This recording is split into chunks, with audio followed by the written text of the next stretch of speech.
अस्सलाम वालेकुम, क्या हाल है? कैसे हैं आप लोग? मैं उम्मीद करता हूँ कि आप सब लोग खैरियत से होंगे। देखिए, स्टोरी शुरू करने से पहले मैं सिर्फ़ आपसे ये एक बात करूँगा कि अगर आपको मेरी ये स्टोरी पसंद आती है तो बराए मेहरबानी से अपने सारे दोस्तों, यारों, बाकी सारे रिलेटिव में शेयर ज़रूर किया करें, क्योंकि ये क्रिएटर के लिए बहुत सपोर्टिव होता है। चलें आएँ स्टोरी की तरफ आगे बढ़ते हैं। ये स्टोरी बेसिकली लाहौर के पास की एक सोसाइटी की है। ये स्टोरी मुझे अंस ने सुनाई थी। अंस बेसिकली मेरे एक दोस्त का दोस्त है। अंस का कहना ये था कि भाई हम लोग बहुत पहले गाँव से शहर में शिफ्ट हुए। काफ़ी अरसे किराए के घरों में रह के हम थक चुके थे। तो ये सोसाइटी तब नई बनी थी लाहौर से थोड़ा-सा बाहर। सोसाइटी का नाम मैं इसलिए नहीं लूँगा क्योंकि हमें ये नाम लेने से मना किया गया और मैं भी अपनी सेफ साइड को देखते हुए सोसाइटी का नाम नहीं लेना चाहता। अंश कहता है जब हमने यहाँ प्लॉट लिया तो यहाँ कोई भी नहीं रहता था। सिर्फ़ इस सोसाइटी की बाउंड्री बनी थी। कहता है अभी इस सोसाइटी के रोड भी कंप्लीट नहीं थे। सोसाइटी में सिर्फ़ 3 घर थे और एक ऑफिस था जो कि इन सोसाइटी वालों का था। अब्बा ने ये जगह बड़ी शौक से ली थी क्योंकि हमारा पहला घर था। काफ़ी अरसे किराए पे रहने के बाद हम अपने पहले घर में शिफ्ट हुए थे। प्लॉट लेने के बाद जब ये घर तमीर हो गया तो हम लोग यहाँ शिफ्ट हो गए।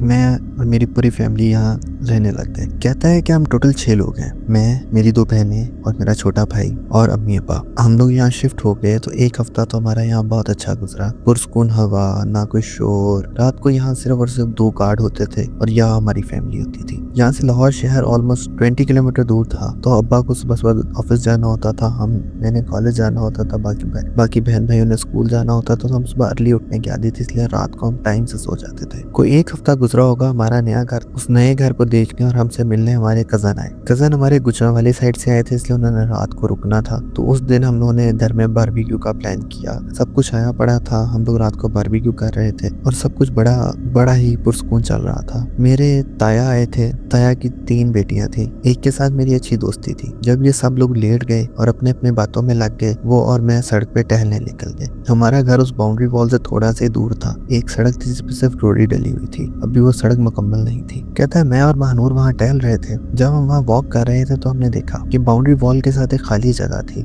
जिस तरह के कुछ प्लाट की कटिंग हुई हो। वहाँ खाली प्लॉट था। वहाँ से एक औरत निकली और सड़क क्रॉस करके एक स्ट्रीट लाइट के अंदर दूसरी प्लॉट में घुस गई। ये होता हम दोनों ने देखा। हमें लगा कि वहाँ कोई है तो मैंने मोबाइल की लाइट चला के उसको देखने की कोशिश की। भाई देखें, मैं नहीं जानता वो क्या था क्या नहीं था, वो औरत थी क्या था, पर वो बहुत ही अजीब सी चीज थी। वो अपने हाथ और पैरों के बल चल रही थी। वो एकदम से प्लॉट से निकली और हमारी तरफ आई। हमने उसे आते देखा और हम इतना डर गए कि हम दोनों ने चीखें मारी और हम घर की तरफ भाग गए। हम घर के अंदर आ गए और आके दरवाजा बंद किया और सीधा जाके अब्बा अम्मा को ये सारी बात बताई। ताया अबू भी आए हुए थे। सब बड़ों ने एकदम से हमारी बात को सुना और बाहर निकले। सब ने इधर उधर देखा, कुछ भी नजर ना आया। अगले दिन जब शाम हुई तो अब्बा वापस आए जॉब से, तो हमने चौकीदार को जाके सारी बात बताई। चौकीदार ने हमारी बात खैर अनसुनी कर दी। उसने कहा यहाँ कोई भी नहीं रहता, आपको वहम हुआ होगा, इस तरह की कोई चीज नहीं होगी, कोई जानवर होगा, आप डर गए हैं। खैर हमने भी यही समझा, पर वो जानवर नहीं था। भाई हमने हमारी आंखों से देखा था कि वो कोई औरत थी जो कि हाथों और पैरों के बल हमारी तरफ आ रही थी। इस बात को भी कोई 2 दिन ही गुजरे होंगे कि एक रात मैं लेट तक जाग रहा था। मैं अपने टेरेस पे खड़ा हुआ था जब मैंने देखा सामने प्लाट में एक लड़की कुछ कर रही है। मैंने नीचे गया, मैंने टॉर्च उठाई। जब मैंने टॉर्च मारी वो एकदम से टॉर्च जलने तक वो वहां से गायब हो गई। हमारे घर के बिल्कुल सामने सारे प्लाट खाली थे। अमूमन मैं नोट करता था कि प्लाट में रात में एक लड़की घूमती थी, क्योंकि ऊपर वाले पोर्शन में सिर्फ मैं ही होता था और मेरे कमरे के बिल्कुल बाहर टेरेस था। तो मैं अमूमन रात में उस टेरेस पे खड़ा होता था। मैंने अब्बा को कई बार ये बात बताई कि अब्बा यहाँ एक औरत है जो रात को यहाँ फिरती है। तो अब्बा ने कहा कि कोई औरत होगी आसपास जो यहाँ फिरती होगी किसी गाँव की रात में। तो मैं अब्बा की बात पे बड़ा तरह होता था कि किसी को क्या जरूरत है, कोई औरत क्यों रात में यहाँ आएगी। पर अब्बा मुझे दिलासा देने के लिए हमेशा ये बात कर देते थे। कुछ रातें यूं ही गुजरी। तकरीबन अब हमें यहाँ रहते हुए 1 महीना हो चुका था। एक दिन हम सारी फैमिली, मैं, अम्मा, दोनों बहनें, भाई, इसी तरह वॉक करने बाहर निकले। खाना शाना खाया। ये टाइम होगा कुछ 11:30 का। 11:30 इस एरिया में बहुत 11:30 इस एरिया में इस तरह फील होता था कि आधी रात गुजर चुकी है। अब हम लोग फिर रहे हैं तो एकदम से हमारे सामने सड़क पे वही औरत आई। उसी तरह हाथों पैरों पे रंग बच्चा रेंग रहा हो, उसी तरह रेंगती हुई हमारी तरफ आ रही थी। इस मरतबा अम्मा ने भी ये चीज देखी। हमारे पास टॉर्च थी, हमने टॉर्च मारी। बाकायदा एक औरत, मैं आपको इस तरह कहूँ कि एक बिल्कुल ज़ईफ औरत जिसके बाल बिल्कुल सफेद हैं। उसने काली सी चादर पहनी हुई है, जमीन पे रेंग रही है जिस तरह उसके हाथ पैर टूटे हों, और वो उसी तरह हमारी तरफ चलती आ रही है अजीब तरीके से। ये इतना खौफनाक था कि मेरी बहनों ने आंखें बंद करके चीखें मारना शुरू। मैं बार बार उसकी तरफ लाइट करूं, डरूं भी। अम्मा भी चीखें मार रही थी। हम वापसी को भागे। मैंने सबको कहा भागो भागो, सब भागना शुरू हो गए। अम्मा भाग नहीं सकती थी, तो खैर हम वहां से खैर आहिस्ता आहिस्ता तेज तेज चलते हुए पीछे आ रहे थे, और वो भी कंटिन्यूसली हमारी तरफ आई जा रही थी। हमने घर तक उसको अपने पीछे आते हुए देखा। वहाँ एक चौकीदार सोया हुआ था। अब्बा ने जाके चौकीदार को उठाया। अब्बा, मैं और चौकीदार उस जगह पे वापस चले गए। अब्बा, मैं और चौकीदार उस जगह पे वापस चले गए। अब चौकीदार भी देख रहा था। चौकीदार के पास भी लाइट थी, मेरे पास भी लाइट थी। हम लोग लाइटें मार के इधर उधर देख रहे थे। स्ट्रीट लाइट्स भी जल रही थी। उसी दौरानिये में वो औरत फिर वहां से निकली।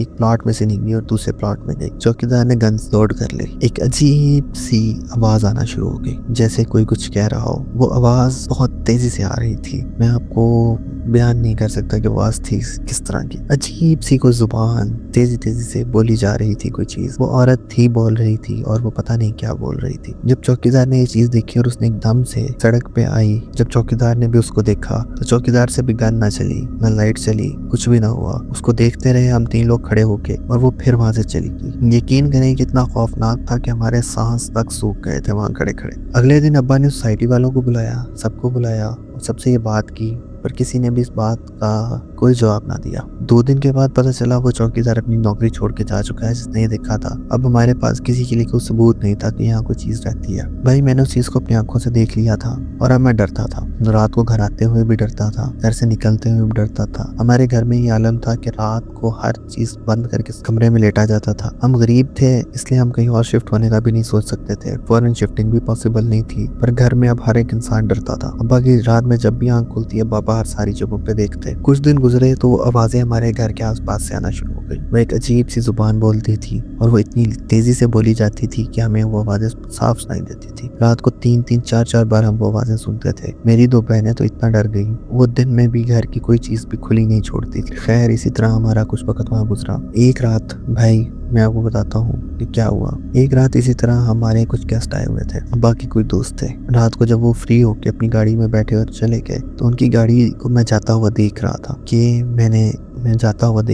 कि मैंने महसूस किया कि हमारे पीछे कोई और भी उनको जाते हुए देख रहा है। अब्बा मेरे साथ खड़े हुए थे। अब्बा ने भी महसूस किया कि पीछे कोई है। मैंने और अब्बा ने जैसे ही मुझे मुड़ के देखा, तो जहाँ सड़क खत्म होती थी, वहां से एक सर निकला हुआ था, और वो सर भी ये सारा कुछ होता देख रहा था। मेरी चीख निकल गई। अब्बा ने मेरा बाजू पकड़ा और मुझे घर की तरफ ले गए। अगले दिन अब्बा ने जो चौकीदार दोनों थे उनको कहा कि तुम लोगों ने आज रात यहाँ रुकना है। वो भी वहां रुके, हम भी वहां रुके। हमने ढूंढने की कोशिश की ये क्या चीज है। हमें तब तक नहीं यकीन था कि कोई जिन है, भूत है, क्या है। हमें लगता था कि कोई जान के हमारे साथ शरारत करता है, या ये कोई औरत है जो रात को यहाँ फिरती है इस तरह। आज इस रात हम सब बिल्कुल अलर्ट थे, तैयार भी थे उसके आने के लिए। रात तकरीबन 12:30 या 1 का टाइम होगा जब वो आई। वो इसी तरह एकदम से पता नहीं कहाँ से निकली, और वो डिफरेंट लाइट्स में नजर आना शुरू हुई, क्योंकि वो सारी जगह खाली थी। वहाँ से 2 घर थे, वो भी अमीरों के थे, जो लोग वहाँ रहते नहीं थे। सिर्फ उन्होंने वो प्रॉपर्टी बनाई हुई थी, वहाँ कोई आबाद नहीं था। 2-3 जगहों पे हमने उसे देखा। सबको यकीन हो गया कि वहाँ कोई चीज है, वो कोई औरत है जो वहाँ रहती है। हमने उसे आवाजें भी दी, पर वही बात है, वो आगे से जवाब जरूर देती थी, पर एक अजीब सी आवाज में। अब ये बात वो 2 चौकीदारों ने भी देखी, और हम सब ने देखी। चौकीदार गन ना चलाए, ठीक है। अब्बा ने 3-4 मरतबा उसे कहा इसको फायर कर दो, ये नहीं आवाज दे रही है,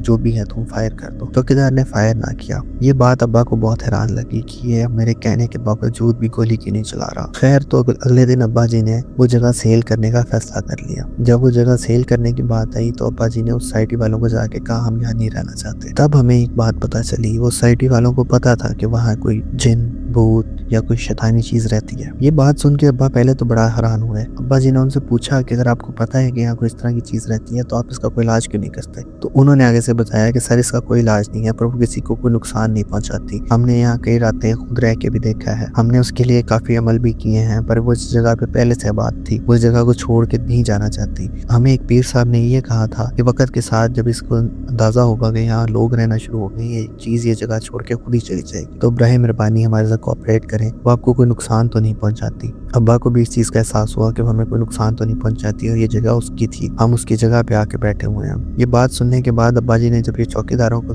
पूछा कि तो क्या तुम लोगों को पता था ये बात, तो दोनों चौकीदारों ने बताया हाँ जी हमें भी ये बात पता थी, हम आपसे पहले से उसको देखते हैं, वो अमूमन रात को हमें यहाँ देखने आती है और हम भी उसे देखते हैं, पर क्या करें सर, मजबूरी है, जॉब हम छोड़ नहीं सकते, नौकरी है, क्या करें। अब्बा ने ये बात आके हम सबको बताई। हम सब उस जगह को छोड़ के जाने पे ही मुतमिन थे, पर हालात इस तरह के थे कि हम उस जगह को छोड़ के ना जा सके और वक्त फिर इसी तरह गुजरता गया। हम उसे अमूमन उस जगह पे देखते थे, कभी वो हमारे घर के आगे से गुजरती, कभी हमें फलां सड़क पे नजर आती। खैर आहिस्ता आहिस्ता हमें उस चीज की आदत होगी, हमने उसे बड़े अरसे इसी तरह उस जगह पे देखा। फिर खैर वक्त के साथ वहाँ घर बनते गए, लोग आबाद होते गए और फिर हमने उसे कभी भी नहीं देखा। वल्लाहु आलम। हंस की ये कहानी थी, मैंने आप तक पहुंचाई, मैंने आपको सुनाई। मैं उम्मीद करता हूँ कि आपको पसंद आई होगी। अगर पसंद आई है तो बराए मेहरबानी चैनल को सब्सक्राइब करें, लाइक करें, इसको ज़्यादा से ज़्यादा शेयर करें। मिलते हैं एक नई वीडियो के साथ, तब तक के लिए अल्लाह हाफ़िज़।